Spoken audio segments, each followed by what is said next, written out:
আমরা বায়োলজি করছি প্রথম পত্র। এটি গাজী পাবলিশার্সের বইটি থেকে আমরা কাজ করছি। Gazi S M Azmal, doctor Shafiur Rahman এবং ডক্টর গাজী এস এম আসমতের লেখা ও সম্পাদনা। কোষ রসায়ন থেকে আমরা কাজ করছি। কোষ রসায়নে আমরা এর আগে লিপিডের শ্রেণী বিভাগ, লিপিড কি বা কাকে বলে সেটি আমরা আগেই শিখে ফেলেছি। স্নেহ পদার্থ এবং কত প্রকার সেটি আমরা দেখেছি, প্রধানত 3 প্রকার। তার মধ্যে একটি হচ্ছে সরল লিপিড। সরল লিপিডের মধ্যে আমরা দেখছি স্নেহদ্রব্য, স্নেহদ্রব্যের মধ্যে আমরা দেখলাম চর্বি ও তেল। তারপরে স্নেহদ্রব্য ছাড়া আরেকটি ডিভিশন রয়েছে, সেটিকে বলা হয় মোম। মোমটাও এক ধরনের লিপিড, ওয়্যাক্স।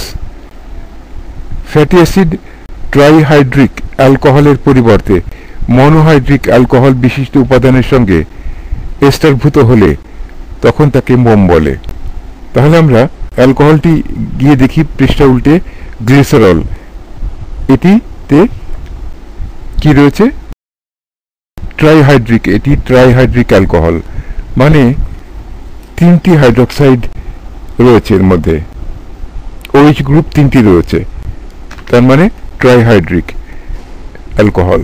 এর পরিবর্তে যদি আমরা মনোহাইড্রিক অ্যালকোহল বিশিষ্ট উপাদানের সঙ্গে এস্টারভূত হয়, তার মানে মনোহাইড্রিক অ্যালকোহল অ্যালকোহলের সঙ্গে ফ্যাটি অ্যাসিড যুক্ত হলে কি তৈরি হবে? এস্টার তৈরি হবে। কি তৈরি হবে? এস্টার। এস্টার তৈরি হলে তখন কি হয় আমরা সেই জিনিসটি দেখছি, যে যদি মনোহাইড্রিক অ্যালকোহল বিশিষ্ট উপাদানের সঙ্গে এস্টারভূত হয় তখন তাকে বলা হয় মোম, ওয়্যাক্স বলা হয়। এখানে যে কার্বন শৃঙ্খল রয়েছে সেখানে উপস্থিত কার্বনের সংখ্যা 24 থেকে 36টি।